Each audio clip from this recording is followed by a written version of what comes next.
Welcome back to Terror Takeover, your one-stop shop for all things creepy, disgusting, and horrifying. I'm your host, Crow. And I'm Char. And we're back to talk about horror stuff and things, because that's what we do. Yes. We literally, I feel like the conversation that we have before filming the episode gets longer and longer every week. Like, we'll really have, is. it used to be to where we would talk for 2 minutes, and now it's we're fully at an hour talking about. Make a separate episode, like the Chop It Up free episode, and then the actual I was episode. wondering, yeah. I was thinking, I wonder if that'd be cute if we just had some episodes where we were literally just chatting about any. Well, I mean, that might get messy or crazy. That would get too. Listen, yeah. Never mind. Scrap it. Throw it away. Yeah. Although I'll put it to you later. I saw the best TikTok by one of my favorite people, and it was like this what are those things called? The quadrants that we used to do? Whatever. Anyway, it was like one of those axis things. That had a y-axis and x-axis, and it was like the difference between gossiping, venting, talking shit, and hating. And I was yeah, you sent me that. Oh, I did? Oh, yes. You did, I believe very strongly in the venting and otherwise observing situation category. We are very rarely in the talking shit category. So the gossiping thing is actually there's a a historical context behind it. The reason why gossiping is looked down upon. So it was actually something like a propaganda where so before, back in the day, women knew all the secrets of everything that was going on. So they would often speak in secrecy and would share those secrets with each other, just as far as I guess military stuff or government stuff or just anything. And so I don't know, girl, I might just be totally quoting this wrong, but it was something secretive that people didn't want them to be spreading. And so it ended up being I guess through the media, they ended up starting to try to portray gossiping badly and negatively, so that people would feel less inclined to do it. So that way it would just nip that in the bud. I'm gonna have to look into whatever exactly that was. But yeah, there's it's a government psyop. Yeah, it's totally. There's something behind that, which I think is crazy. But I don't know. I totally probably just butchered the explanation, but it's a real thing. I read it somewhere. Believe me, because I said so. Believe me, because it's on the internet. Period. Look, this isn't the historical podcast, okay? This is the Two Baddies talk about what we like and know podcast. We drew conclusions. 3 baddies, sometimes 2. But and today's 2, obviously, but we're just doing our thing. But Arthur is not here today, but we're gonna she doing her thing, period. Let's talk about some horror news. Oh, yeah. But first, let's get the tea on horror. Absolutely. I love it. I saw this. I thought this was interesting. According to Deadline, Ryan Coogler and Michael B. Jordan announced that they're working on a vampire movie with a $90 million budget, which is insane. $90 million. Jesus Christ. And Sony, Warner Brothers, and Universal are all battling to try to acquire it. So it's probably supposed to be pretty good. But I'm do we think that's going to be a horror movie? I don't know. I feel like it's probably not going to be. It might be more of a thriller, but who knows? I mean, it's still cool. Did you ever watch Candyman, the remake? No, not the remake. Oh, that's not even MJB. Never mind. I haven't seen him in a horror role, actually. Now that I think I know, that's why I was kind of shocked. And the director, Ryan Coogler, he's the one that did Creed and Black Panther and stuff. And I'm well, that's a lot of action going on, and I'm not going to say thriller because neither one of them really was a thriller, but I mean, it's I think that it could be cool to see something, you see him do something a little different if he decides to. But either way, vampire movie, heavy, gory action, thriller, which could be cool. Yeah, I'm not opposed to it necessarily. It does seem to be the wave for this upcoming year. Is there a lot of people that are usually horror? I know HB4 has that big Civil War movie. Everyone's kind of hyped up about. Really? So. I didn't see that. Oh, really? Oh, girl, I'm not as tapped into A24 as you are, though. Oh, I just I should be. Well, I don't want to talk about it because I really don't know too much about it yet. But from the trailer just dropped, and it's literally actually what's that guy's name? Alex Garland is behind it, the guy that did Men, and something like that. So people were kind of oh, this director's kind of but I feel like the trailer looks really good. I'm excited for it. It isn't very obviously it's not horror, but it's definitely exciting and thrilling. So I do think that might be cool. I'm gonna have to look into that. Yeah. Prettier stories, I guess. For sure. But I hope more horror comes out. I'm still trying to be scared, okay? I know. We'll see, girl. We'll see. We'll probably maybe it'll be a year where we tap into older movies, but Love Lies Bleeding, that movie you were talking about in the 2023 Wrapped episode, made its premiere at Sundance Film Festival. And Kristen Yes. Stewart looks so good. Yeah, It Sundance looks was this past super weekend. cute. Wait, what is it? Sundance was this This past past weekend. weekend? Okay. Yes, yeah. Yeah, I So saw it. It still blows my mind that film festivals are like a week long. Like I never realized that it no. happens for so long, but Yeah, that I makes had no sense though. I mean, I guess they yeah, have a because lot they're of stuff watching to 2 show. movies. Yeah. Right. Some people really Just go and watch 2 hours. every movie, which is like That's what's up though. That's honestly the dream. Like I would love to do that. if Yeah. we ever went, I would wanna go just for the midnight hour, which I think I mentioned last time, but that's just when they play their most subversive, their most, like not even necessarily I mean, obviously, it's mostly horror, but that's when they play their real, like, "This is kinda weird, and this ain't for the Yeah. kids" type stuff, you know? But Ooh, I love that. yeah. That's We had what's another up. one That's here. so This sick. isn't necessarily horror either. Sorry, I'm going so off the Oh, it's rails here, cool. but you might like Pony Boy a lot. That also premiered at Sundance. Okay. I don't know what the deal's with, like, mafia stuff this year, but Ooh, I love what I mafia stuff remember though. of the blurb, it was like a story about this trans woman Ooh, trying to, I think, either get home or get back to her mom, but she has to deal with like a bunch of mafia bullshit on the way. Let me sounds actually kind of make sure. familiar. Unfolding over the course of Valentine's Day in New Jersey, a young intersex sex worker must run from the mob after a drug deal goes sideways. Yeah. Oh, that's what's Which, up. that sounds lit. That sounds lit as hell. I'm trying to watch Yeah, that for sure. So yeah. That just came out, you said at Sundance? yeah, that was another movie that was around that hour where they put Hmm. just their Wait, what was more it called? I'm so sorry. Pony Boy, Pony Boy? Ponyboi. Yeah, so maybe you might like it. That's like just a little Oh, recommendation for you. It's not yeah, very I that's don't what's know if that's up. supposed to be scary, but Oh, it and is what it is.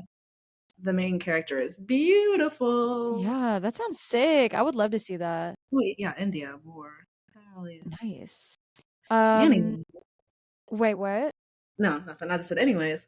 Oh, yeah. We have to mention, obviously, True Detective season 4 is out, which everybody's been talking about. Only two Did you start episodes. watching it? We're only 2 episodes behind, Right, pal. right, right. I will very soon. I think I might Okay. watch the first one today. I might. I don't Maybe I'll know. catch up before the end of before the end of season 4, so that way I'm like kind of on board with everything. But Yeah. yeah, Like because it seems you like, wanna watch it live, you think, or you wanna well, wait till it all comes out? oh, I'm gonna probably watch it. I love watching things live. I know that people have been complaining. Like I've been seeing a lot of people be like, "Oh, I wish it was like Netflix where they just dumped all the episodes," but like, no, No. No, absolutely not. I no, hate not that to the because, well, I also feel like, and this is like so immature probably of me, but I feel like I don't like feeling like I didn't start something and everybody watched the entire thing already. Like I'm like, I want to be in the same boat, girl. Like not I'm to be trying a to keep part of up the with the cultural stories. zeitgeist.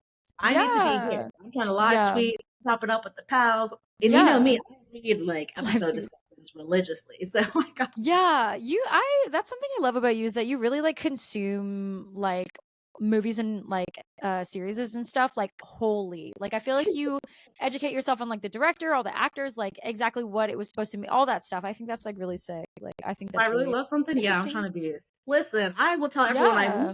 mentioned Sopranos, The Wire, all that shit changed my life. Like Oh, I I didn't know you were into The Wire like that. okay, we can't get into this Okay, episode, okay. but the first season was lit, loved it. Second season was good. I didn't whatever season was the one where they went to like a school. I didn't really watch that. I was into uh that.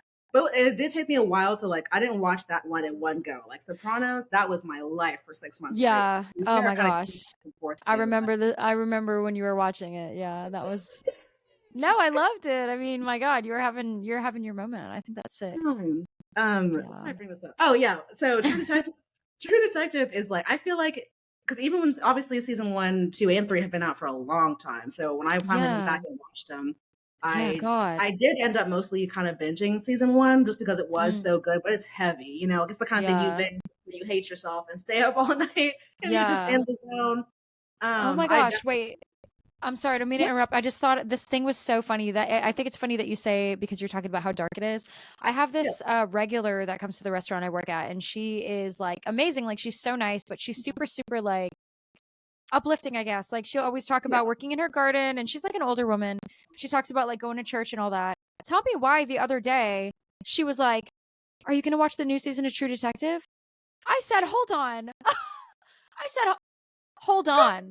Excuse I you. said, wait, let me pick your brain for a minute because I didn't realize she was into that. And you know what? Some people will surprise you. I I'm like sure. told her all about Mindhunter, and I was like, you should check out Yeah. Mindhunter. Like, if you like True Detective, I think you would like it. And she was like, oh, my husband loves like the like murder mystery stuff. And I was like, well, it's it's not really a murder mystery. It's like not a Yeah. mystery It's because we know what murder. happens It because it's ain't a real. mystery. Yeah. But yeah, period. But she was like way into it, and I was like, oh my gosh, she was already one of my favorite regulars. But now I'm like, wow, we're like, I think that's so amazing. Like we love each other now, so that's so What is it cute. I about love pleasant that. old ladies that just love hearing about murder? You know? Yeah, she's not old. She's not like super old. Like she's younger than Yeah. my mom, and that, but she's like older than Yeah. me, significantly older than me, and she's like a good like church woman and all that. Look at it all. Like it's so Yeah. funny. I was like, that's Love amazing. that. I think Oh, that's I think awesome. that dark That's cool. femininity reaches all corners of the earth. Absolutely. People Yeah. don't understand. It's a powerful thing, and it links us all. Alrighty, well, we're at like 10 minutes in. Let's go ahead and jump because you and I can talk if we don't check ourselves. Yep, Let's yep. introduce the topic of the episode. Guys, I'm so excited about this. We're doing our first director spotlight, and this was actually a thing that Zoe had suggested that we start doing director spotlights of just like specific directors every once in a while. So, love the idea. Our first one is John Carpenter, who I just said last week I have decided is my favorite director. I think he's amazing. I love everything about him. And I can't wait to get into it. We're totally going to pick it apart. So, Yes. me I'm and excited. Shar have just been watching so many movies. I'm sorry, I didn't mean to interrupt. No, no, you didn't run me. No, I just saying I'm excited. Yes, yeah, we've been watching like a bunch of movies over the past couple of days, and I didn't expect to watch as many as I did. Like, I just kept watching them because I love them so much. But surprisingly enough, I had already seen the vast majority of his movies. There were just some things that were like not quite as popular that I hadn't seen. Yeah. But I had been into like his movies since I was like a kid, and in fact, he probably was one of the first directors that I like actually like recognized by name. Because when you're a kid, you just watch movies and you like franchises, but you don't really know shit about who Yeah, created absolutely. them. But yeah, he was like my first like sentient like moment of acknowledging a director. When I was probably like I guess 13 or something.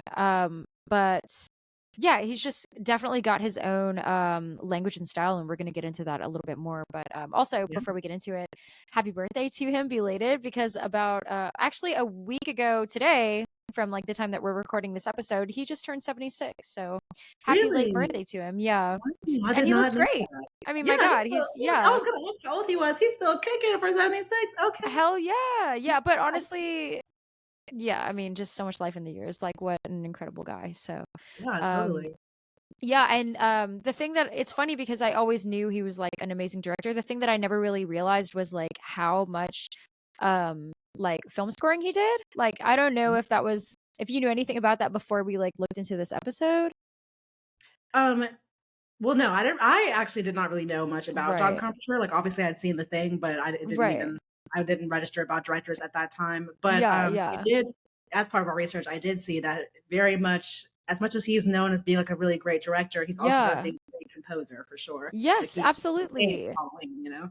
Well, So he's one of those directors that it's like his film scores are very memorable. I mean, obviously yeah, and very he unique. did a lot of the scoring for like his own like movies and stuff, and he actually like admitted that a lot of the reason for doing that was to like save money and stuff, which I'm like, hell yeah, I'm literally very much Yes, me. Like I will very much yes. do all my designs. I will find like I will do the music stuff. I will do whatever I can to save money because I just like I don't know, that's just Yeah, how no, I it's am as a awesome you bring person. that up. That's Yeah, like a yeah, big yeah. part of what I saw about his career, especially like starting out early days. Mhm. He was kind of known for being that like low budget dude that just made Yeah, magic happen, totally you know? Like, DIY. yeah, he didn't have much. Like I think his first movie only had like 60K budget and he still knocked out of the park. So Yeah. Wait, which uh this is really funny. So I don't know if you saw this. Well, actually, it was in that Vice video that we had watched. Vice does a really good write up of John Carpenter that Charlotte had found, but his first and only movie to ever win an Oscar was the first short film he did as a film student. Isn't that insane? yes, that's I insane. was like, huh? That one's called. I have that in my notes. It's called The Was it the Resurrection of Bronco Billy. Yeah, it's like a Oh western. yes, Yeah, but yes, no yes. other movie that he made ever won an Oscar. That was like the only one, and it was a short film when he was a film student. And it's He just was kind of like great. funny to me. He What's was just that? beyond. I feel like he was beyond Yes. his time. Like the 70s, 80s, people were just too caught up on BS, Oh, getting all the Reagan absolutely. stuff. they weren't ready for a guy like him coming up and being like, "Yo, the government is bad. Yeah, yeah. Bad. We need to do something Right. else." You know, they weren't ready. Right. Well, he also said that in that same video he was saying something about like, "Oh, I don't like consider my movies to be like intellectual or anything. Like I just throw blood over everything." But I'm like, "You literally are like, oh my God. Like everything you do is intellectual Humble. in some way." Girl, No, I love literally. it. Very humble, Absolutely. but very humble. Yeah. Yeah, he's an His incredible personality cracks me up. He's very much like funny.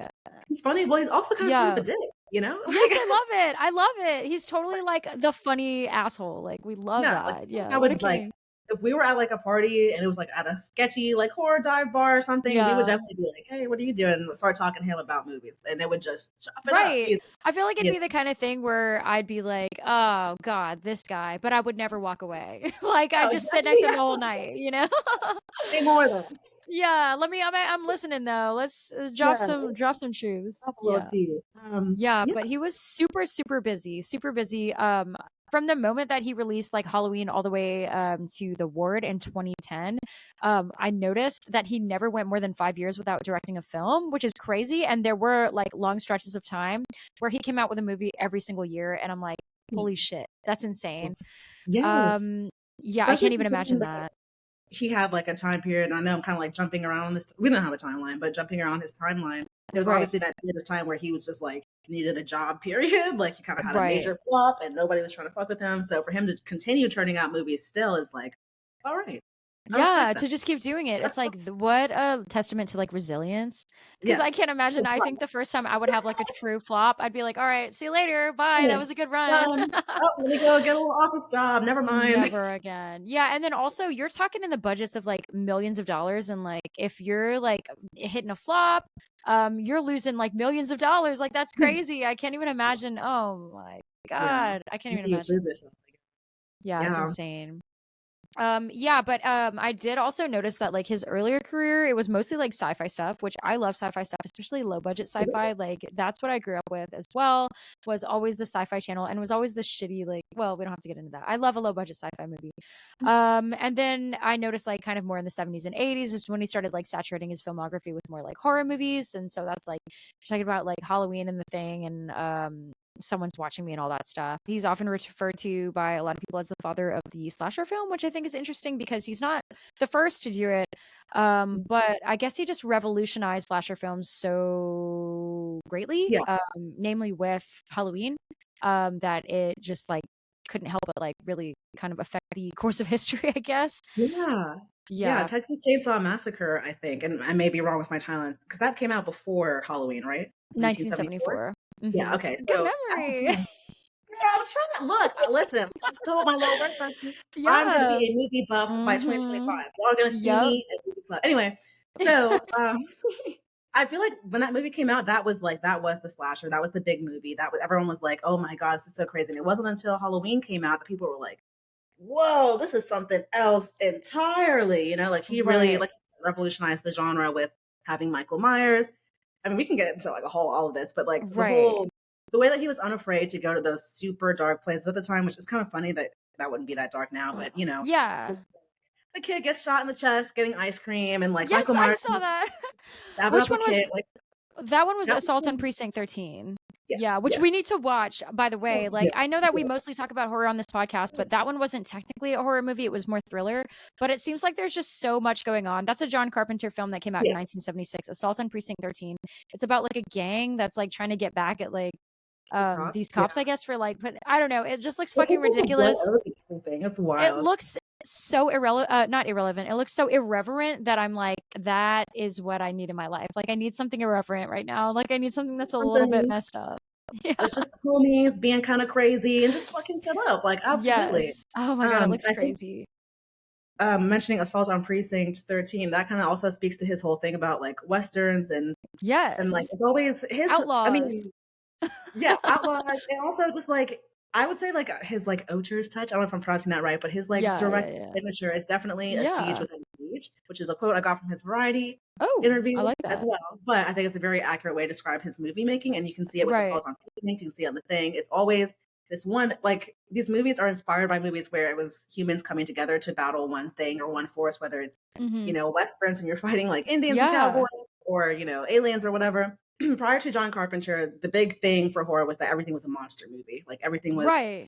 versus the monster versus the evil. Yeah, And that's John so true. Carpenter was the person to be like, hey, what if we're the bad guys in the end? You know, what if we're the ones we Yeah, one don't of the trust? And first. that, Yeah. yeah. So definitely that's like a signature him move, and also just something that really spoke to the time. And influenced Yeah. people.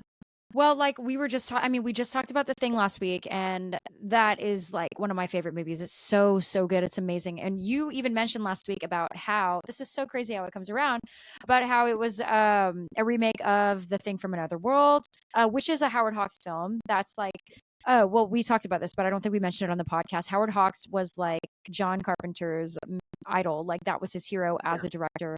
And so this was kind of like a big thing for him to be able to remake this film. And he did it in a way that was so, he made it his own.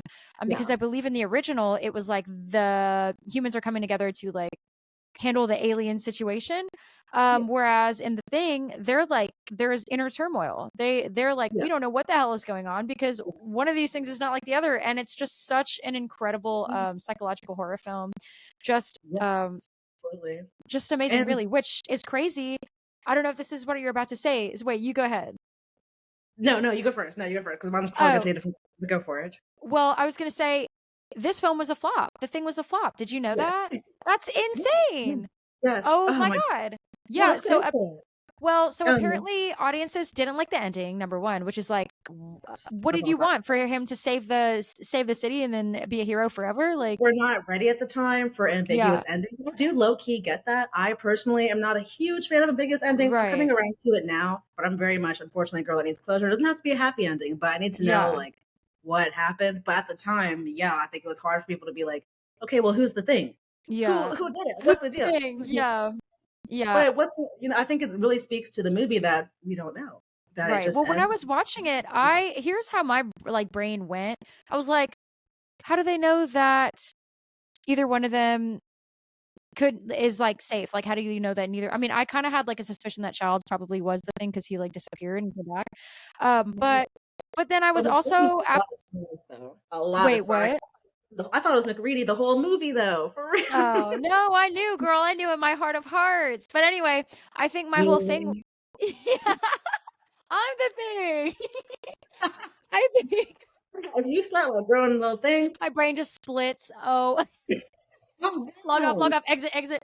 No, well, I'll upload to the channel. But. Yes, please do. I would love for you to do that in my absence. But I think my whole thing was at that point, it didn't really matter. Because they weren't going to survive anyway. So it was kind of like, okay. Absolutely. And people were not ready for that. Right. A little bit of a like hopeless ending, which is like, for me, I'm fine with that. Because sometimes I think we just need to accept that there ain't shit you can do about a situation. You know what I mean? Yeah. I mean, there's nothing about that movie even seemed like it would have a happy ending. You're in the middle of or something. The minute the guy, I can't remember the name of the character, but the minute the guy like fucks up the helicopter, it's like it's over with, and all the communications. Something screaming and shooting dogs and like I don't know what they're on, but it's probably bad. It's probably been a bad time. Well, it was the same thing. Oh, I'm sorry. No, what were you about to say? Well, I was just gonna say it's the same thing with Black Mountainside that we talked about last week too. Is like the guy like totally just started messing up like communications and I don't remember what else happened, but like I just knew from that point forward they're screwed. Like nobody's gonna come save them, and they're not gonna be able to get out. Like it's just over. It's done. You know? That's the worst feeling in the world. We need to do an episode on like iconic moments where you just know it's over. Like it's not gonna get better. We're so doomed. Like this is just peak. Everything's fucked moments. And well, so people who continue trying to fight even though there is no hope. I don't know what you would call that, but I love that. I love that in a movie. Man. I don't know why. As soon as I feel like it's over, actually I agree. I do love it because I'm quick to be like, oh yeah, it's over. I guess it's screwed. And then if somehow they do get over, I'm like, wow, great. Yeah, exactly. It's even better. Yeah, girl, I'm a whole sucker for this stuff. Right, I do too. Absolutely. The thing I thought was so funny is that in one of John Carpenter's interviews, they asked him what he thinks of the term cult classic, and he was like, I don't even know what that means. Like, I don't know. Do any of us know?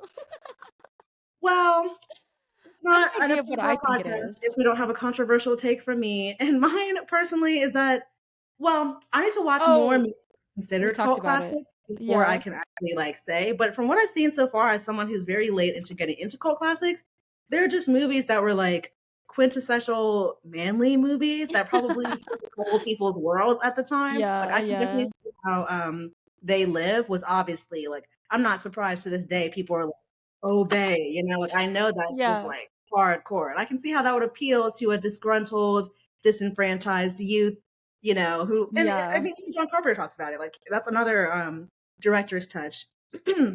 His movies tend to feature these male characters who I guess are also like somewhat of a parody of what they're supposed to be. Like obviously the John Wayne situation. Yeah, exactly. Yes, absolutely. Right. So many characters are inspired by John Wayne, even though they're obviously not Westerns, but it's still that idea of like what masculinity means, especially back in the 80s when there was definitely like a crisis of that apparently. So but yeah, so like They Live, I feel like that movie was also a movie that people slept on when it came out. People were like, it came out right around when E.T. came out, and people were obviously like loving E.T. Like, oh, and that does. No, I personally, no. I'm trying to see the real. Show me the real, you know? I'm trying to see something that makes me feel some type of way. Yes, it makes me concerned and start looking at everybody sideways. But and then obviously like the 11-minute long fight scene in that movie, it really speaks to like, girl, tell me why. The interviews I saw about that. And I mean, I get it. Like people were like, this was such a good scene. It's one of the longest fight scenes in a movie. Everybody was saying it's great. I was just like, like, girl, I'm literally tuned out. I was like, I love the movie. I love the movie. Obviously, we both loved it, but that scene was a lot. And I was saying, we talked about it a little bit off the podcast. I was saying, I feel like it's probably because, well, apparently it was inspired by The Quiet Man, which is another John Wayne film, of course. But I feel like it was probably because Roddy Piper was a WWE star, and they were just like, well, we can't have Roddy Piper in a film and not like have him fight for 11 minutes. So I think even Keith David said that they were just ended up just choosing to goof around essentially. For I love that. I'm like, if y'all, but I mean, I'm not a sucker about fights, and obviously it wasn't too bloody. But I was looking at them like, y'all are really effing each other up. Just put on the glasses. Girl, that's what I kept. Me and Kai were laughing so hard because he literally like it was like, okay, he's gonna put the glasses on surely now, and then he'd be like passed out, or I think it was like I want to call him Childs, but it was Frank in this movie. But he had his like eyes closed, and he was like the other character was approaching him. And he just girl, just put the damn glasses on. But then I was kind of thinking about this situation, like if I was in that situation and somebody that I thought was crazy and homicidal was trying to put some glasses on me, I'd be like, okay, you gotta slow down for a minute. I feel like if he's coming at me crazy, yelling and like, I don't know. I feel like maybe the first 2 minutes I'd be like, nah, you're tripping. Then if he's going, I might be like, damn, let me put these on real quick. Yeah. Like, and the lady, Holly Thompson too, like when she was like, just put him on, and then she was like, yeah, sure, whatever, and she fucking just backfists him out the window. I'm sorry. We do spoilers on this podcast. Okay. And plus this movie's like 30 years old. So we're going to talk about a little spoiler. Yeah. Well, so the part at the end too, where she, we're still talking about They Live Here, where she is, like turns on him. I just don't understand that, I guess. Like maybe she was just making enough money that it was worth it. Like the other, like the, old guy, but I was like, what the fuck? I was just a little disturbed that they didn't explain interest for real or something. Like she obviously came across as bad, then she was good, then she was bad again. Like, damn, really? Right.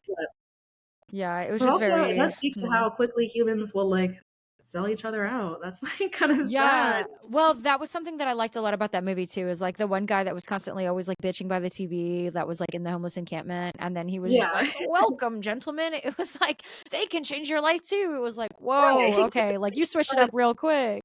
Licking. Yeah, it was just oh my gosh, just crazy. First of all, I should ask this at the beginning, but like, so The Thing you would say is your favorite John Carpenter movie? Ooh, no, Halloween. I hate to be predictable, but yeah, I mean, that's just, it was always been one of my favorite movies forever, my entire life. I would have to say, like, if I had to pick like a top 3, it'd be Halloween. Oh my God, I can't. I can't pick a top 3. We definitely can. I know. I was going to say that I think that They Live might be one of my favorites, actually. It was really, I mean, I really enjoyed it. Even though, like you said, it was very much like, it was very like tough guy heavy. Like, I love it. I mean, it's a John Carpenter film. Yeah. I will say, I mean, Halloween is definitely one of my favorites. The Thing is probably like very close second. And then I would probably say like, this is like crazy, and I know it's like probably shocking or whatever for anybody that doesn't expect it. But Escape from LA is probably like third for me. I know that's like Really? really weird I and never watched random. it. You liked it? Well, I did, and it's mostly because I grew up like as a kid. That was like my one of my favorite movies ever, which is so random. I know Okay, everybody's gonna be like, "Not Escape from New York." really not Let it because you like rest. Fast and Furious and you liked all that stuff. I Like was a somehow you tough kid.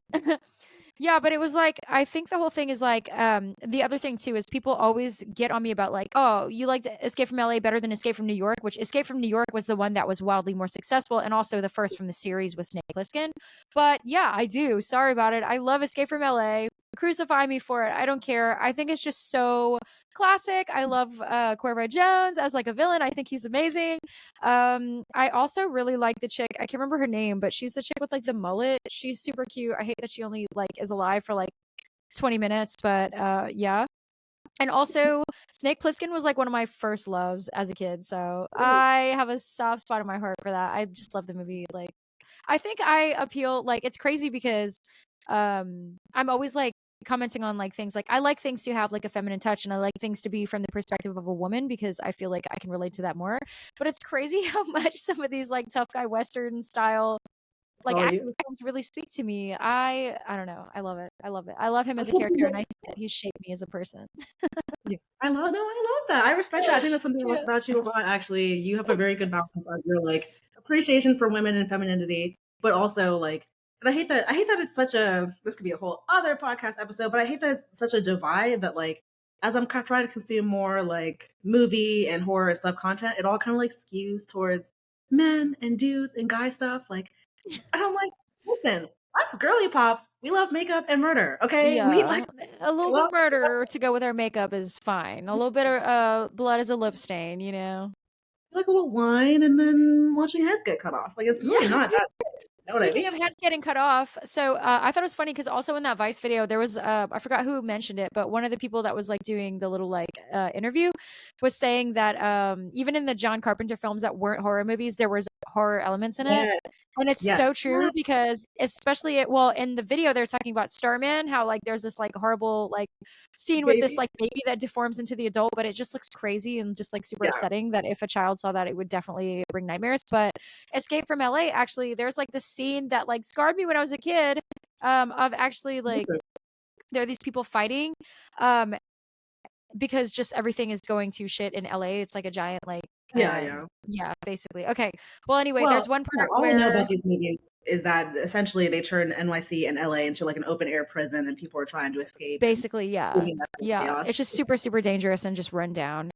Which also social probably political and social commentary in those as well. But anyway, there's one scene in which this guy like decapitates somebody with some hedge trimmers, and it's like crazy. Like it's a lot for a child to see, but yeah. Aw.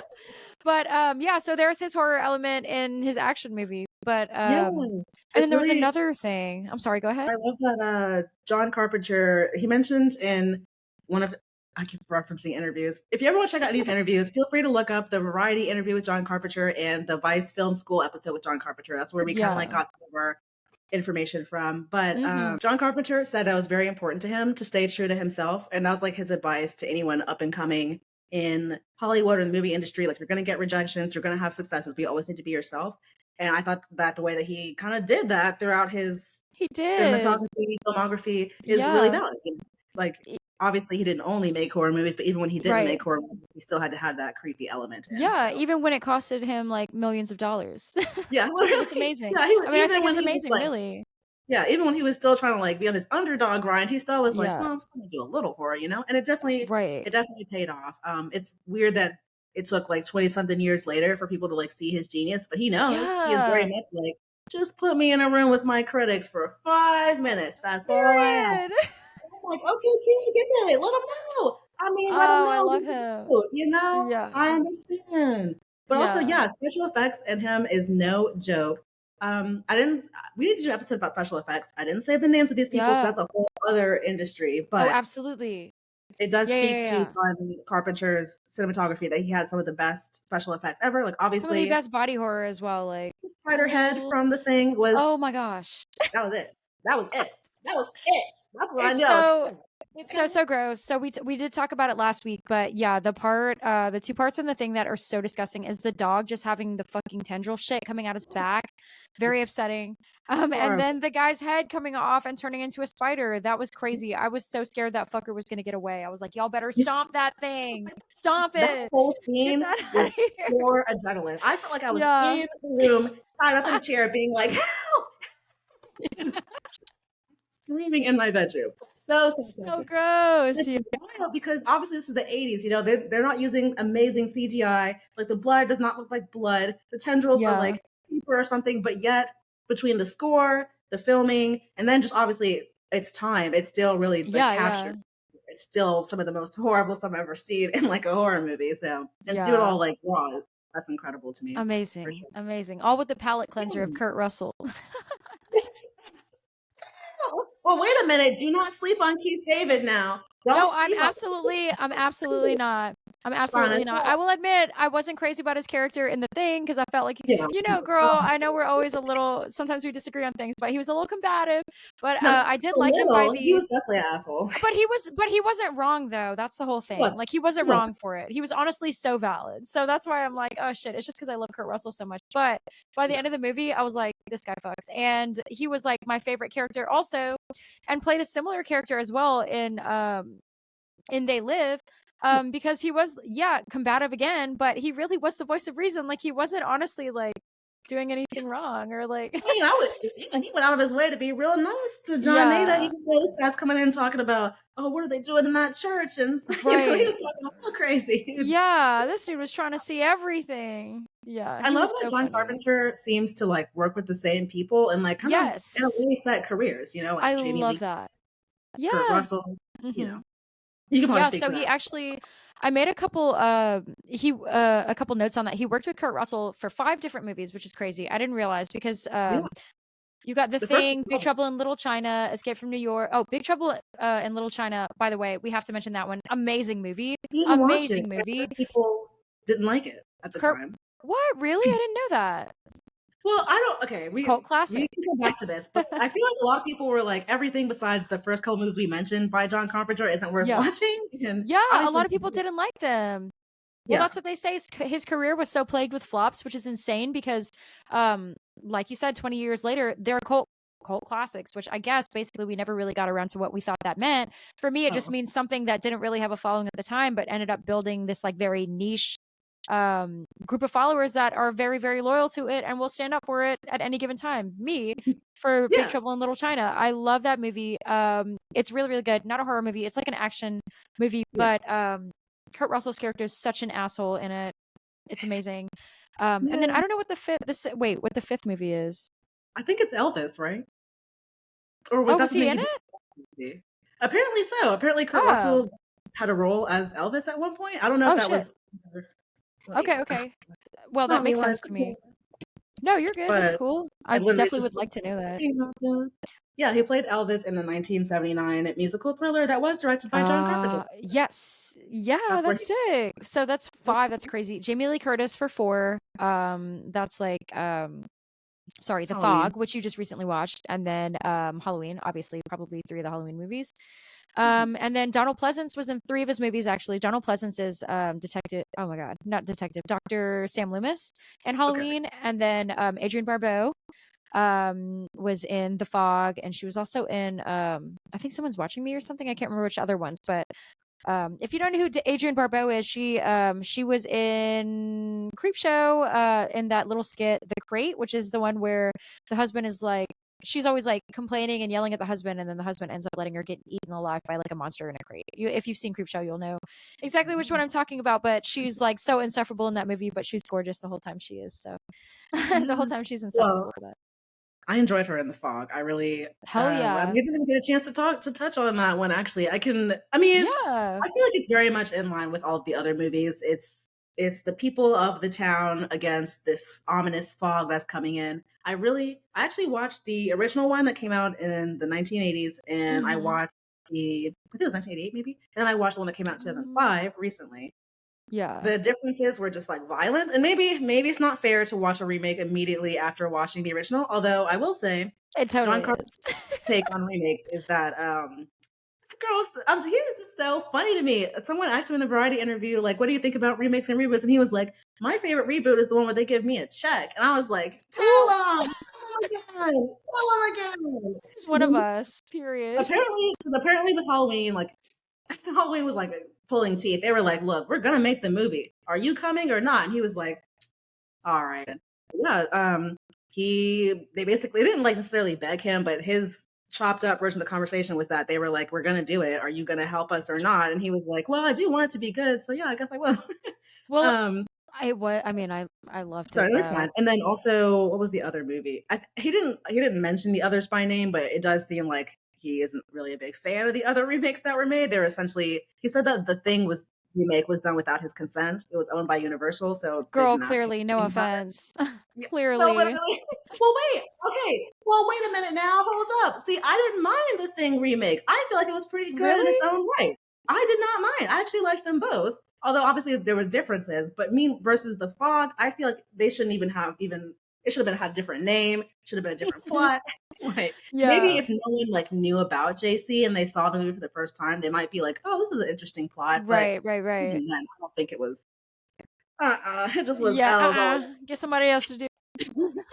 Well, honestly, it's kind of the inverse of They Live, in that in They Live, in the ending, spoiler alert, the main character saves the world, but he dies. While versus in the end of The Fog, a lot of people die, but they do eventually.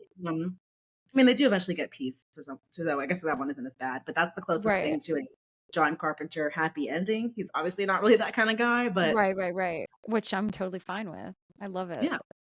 But yeah, if I had to rank my movies, I would probably definitely say They Live, the original, The Thing. Mm-hmm. I really haven't seen enough of his filmography to like put The Fog up there, but I do think it's worth putting up there. I think most people do. Great movie, total classic. Yeah, I wouldn't even say it's a cult classic. I'd say it's just classic. Yeah. Sorry, the only other movie I see mentioned is that I didn't see is In the Mouth of Madness. That's I didn't see that one either. But if you have, let us know. But I'm sure it's still a lot of the same themes of like political socio commentary, fighting against each other and people, all things that really just speak to John Carpenter's film style for the most part. Yeah. Also, one more thing that I forgot to mention. I think the reason why he was sentient for you as a child is because something that I didn't realize was very like, maybe not unique to him, but something that wasn't very common then, is that whole thing where he's like, John Carpenter's The Thing, John Carpenter's The that's Fog. true. Yeah. He was very much like, well, in case you forget the name. Yeah, I love that. Yeah, I would do the same thing. One that we didn't mention, I just forgot to mention it, and I have to. Christine is also a John Carpenter movie from 1983. Amazing movie. I love that movie because it's so ridiculous. It's basically about this like little nerdy guy that gets a car that just becomes with him and tries to kill everybody that he tries to talk to. It's so funny, like it's just so campy and ridiculous. It's a really good one, and I feel like it's just seeing it so being quintessential 80s. Yeah, it's so cute, and I want a Christine. I mean, I don't want my car to kill people, but I like that car. That's a damn nice car. But yeah, super funny. And then also, I was telling you about this one, and I've told you about this movie like a million times because I love it. Body Bags is a horror anthology that John Carpenter does. I love horror anthologies in general. I would love to do a whole episode on them, but that would be like 4 hours. So we probably have to just like do them each for, do an episode for each. But anyway, amazing. I think this movie's super underrated. It was in the early 90s. And I also think it's one of the better movies of like, if you're trying to really like get to know who John Carpenter is as a person, watch that movie because he actually hosts the anthology as well, and he's in this like ridiculous like mad scientist get up and everything. I think it's really cool because that was like the first time that I had ever seen him talk or ever seen him like refer to himself or really just anything, and I thought that it was really interesting to see kind of the man behind so many like legendary movies, which I really liked. I did watch I watched Vampires recently, and I had never seen that before. It's not my favorite by him, but it was like cute. I liked that Laura Palmer was in it, but it was definitely a Western. For the movies that you saw that people consider a flop, do you think that they had valid takes about it? Were there things that you didn't like, or do you feel like it was just hating?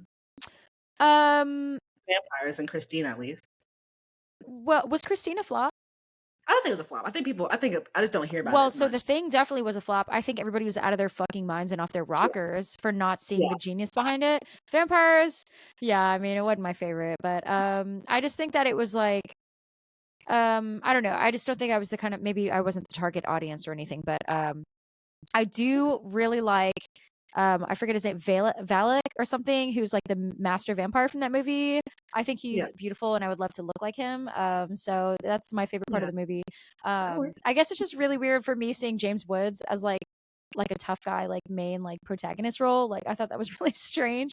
And maybe that's why like I was just thrown off the whole movie. But oh, also, this is like so random, but it was like I think it was one of the more recent like horror movies that he did. But he did a movie called The Ward, which I had seen. This was like it came out in 2010, so I watched this movie like when it came out, like back in high school, and I remember liking it. Like I thought it was a pretty cool movie, but I honestly, looking back, like I haven't seen it in years, so I couldn't really say much about it, and I Yeah. didn't get a chance to rewatch it. But I just wanted to mention that if anybody's interested in seeing a newer movie that he made, there's that. Yeah. Well, I mean, I don't want to like shit on him or anything like that. Like, obviously, Yeah, we're talking about him because we love him as a guy. It's just, I just right. think it's valid and fair to kind of see what people think is like not good. Yeah. And apparently, John Carpenter himself is very like harsh on himself. Like, apparently, he won't watch his own movies unless they Oh like my gosh. pop up on TV or he has to like talk about it for a press run. But if he Yeah. does, he'll like look at stuff and be like, "Why did I choose that actor? Why did I use that camera? Why did Right. like he'll James just Woods like and vampires. like he probably would agree. He'd probably be like, "Damn, you're right." Yeah. Probably. I mean, maybe. No offense to James Woods, maybe, but he definitely like. Sometimes he was kind of, I don't know. Artists are always their biggest critiques, Yeah. but yeah, you know, I think he still tried it. He still did it. He's like, I got it out. It's out. Yeah. Like, For I don't sure. think he'd be upset if we were like, this isn't actually good. No, And he was like, I hope not. Because if he ever hated me, I would never forgive myself. But yeah, oh, I want to we're mention this. Something that I love is that he does cameos in his own films sometimes, which is one of my favorite things ever that directors do. Stephen King does it all the time, and then also David Lynch. Love it. Which happy birthday! We didn't say it. Happy birthday to David Lynch. It was his birthday like 2 days ago. I think I yes, forgot. we're so happy. We Yes, we love love him. him. We But stand anyway, him. we We're a big do. king. What was Yes. that little meme I just saw the other day that was like, I want to quote it accurately, but it's like, you know, Eraserhead is actually a very spiritual film. Oh, do you Yes, care I to saw that elaborate one. on that? No. No. Yeah. No. Yes. Here. Yeah. You just gotta say no. The girls who get it, you Absolutely. got it. You were Period. But also I sent you an Instagram comment about that post. You need to watch it because it's very funny. But oh, anyway. okay, I will. But as far as the cameos that John Carpenter has done in his own movies, obviously Body Bags, he was the host of the anthology. But he also played the role of Bennett, who is the assistant of Father Malone in The Fog. And he also, I didn't know this until like yesterday when I saw this, and I was like mind blown. He does the voice of in Halloween. There's a part where Annie's on the boyfriend with her phone. On the boyfriend with her phone, on the phone with her boyfriend, and then and then John Carpenter actually does the voice of Annie's boyfriend. So the part where he's like, got stuck in a window, huh? And you can hear it over the phone. That's John Carpenter. I love that. I think that's so cool. So Yes. I love a director self-insert. I also yes. the reason why I kind of mentioned that he's kind of a dick is because a lot of his main characters are sort of self-inserts for him. Like he said that himself too, that a lot of his main characters, he sees them as like being these people who are fighting Yeah. against the society and the culture, and he kind of felt like growing up that he was somebody fighting and pushing against it. So For love cameos. sure. No, but why not though? You know, like we all could vouch for ourselves a little bit more. Like what would JC do? John Carpenter. But honestly though, Period. yeah, I think that yeah, he definitely, it's strange because it seems like a lot of these people that like are really like they really want to show themselves or really want to represent themselves in movies are also like some of the hardest people on themselves, which is funny because you were just saying that earlier, how he's like pretty hard on himself about like decisions he's made. I don't know. I think he's incredible. I think he's just a really influential person, and He is for sure. it's sick looking back. Like this was so much fun, like looking back and just learning more about him and being able to appreciate him and everything. Absolutely. I totally agree. I think we kind of talked about how he has been influenced by people, but we can't say Yeah. enough how much he has like influenced many Yeah. people since him. Like even Well, the it's Purge. crazy to think about like how people who influence others are influenced by somebody, you know? Like it's crazy Yes, to it's think a about that daisy stuff. chain, you know? Yeah. We go from like Howard Hawk and Alfred Hitchcock and these like westerns to get like JC and Stephen King and like, the whole, I mean, obviously they weren't necessarily the same era, but just like that whole Right. era of like directors, babies. Yeah. And there's this next generation that's popping up and it's just so cool to see. It's cool to see Yeah, everyone for sure. reference back to each other. And hopefully one day I'll get a chance to consume enough content that I'll be like, this scene reminds me of that one. But people definitely mention a lot of iconic scenes in John Carpenter films and movies have popped up in Yeah. other things. Well, they were saying that The Thing directly influenced the new season of True Detective that we were talking about earlier, Yes, which I think is really cool. I can't imagine how. I cannot imagine how. So that's why I'm like, I'm curious to see what exactly, I wonder if it's just because it's like snowy. Oh, maybe. I hope not. I hope there's more to it. I'm sure it's not. But we gotta get into it for sure. I'm so down. We can do it together if you want. Another big like JC thing was Steadicam and Halloween. They talk about it a lot in a documentary about making Halloween, but he really revolutionized the industry with that. It doesn't mean anything to us now because we're kind of used to movies being super smooth to the point where it's almost ridiculous. But back then, the idea of filming a shot in one take, in one smooth take, was not heard of. And nor was filming from a killer's perspective, which Carpenter likes to do a lot. The opening scene of Halloween is like looking in the eyes, that had people on edge. Right. I love that. I think that's amazing. I wanted to add that I looked into it because I was curious to see who was the first to really do that. And I think that people keep talking about this movie.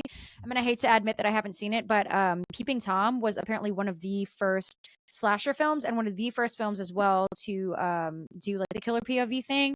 So I definitely have to watch that one. And we can maybe even do an episode on that. But John Carpenter was in fact one of the first, though. He wasn't the first, but he was one of the first, and perhaps even one of the most like iconic like killer POV scenes because as you know, in Halloween, it starts out from the perspective of Michael, and then the minute they take the mask off and they step back and it's like, oh my god, it was a little kid.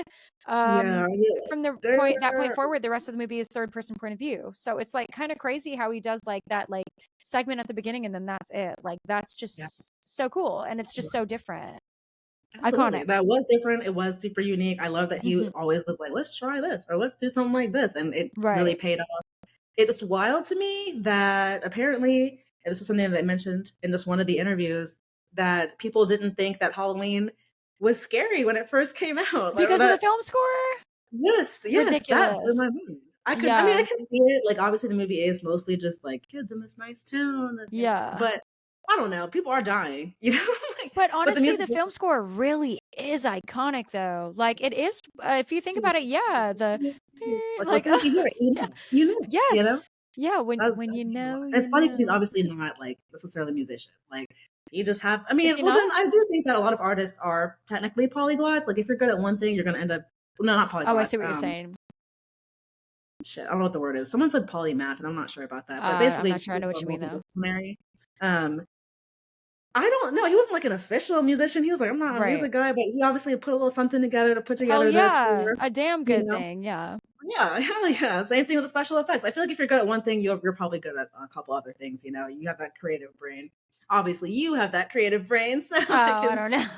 but yeah, for sure. The score was incredible. His special effects were incredible. His ideas were incredible. Like John definitely was slept on for way too long, but I'm so glad that we were able to give him props because hell yeah, he counts. He did a lot of things. We love you, John. John, we love you. Oh my gosh! I can never do the heart. It's like this, right? Yeah. Oh, I can't. Jesus Christ! I'm having trouble too. Oh my gosh! Yeah. Well, regardless, though he was plagued by a series of flops, he is definitely, in short, regarded as one of the most influential horror directors and really just directors in general of all time. So, God, what an honor to be able to like look back and touch base on all the things that actually look at the breadth of his career and appreciate it for what it is. So, absolutely, glad to not be on the critic shit list for sure. All right, you guys, that is it for this week. Until next time, don't forget to obey, consume, and conform. Bye. Bye. Bye.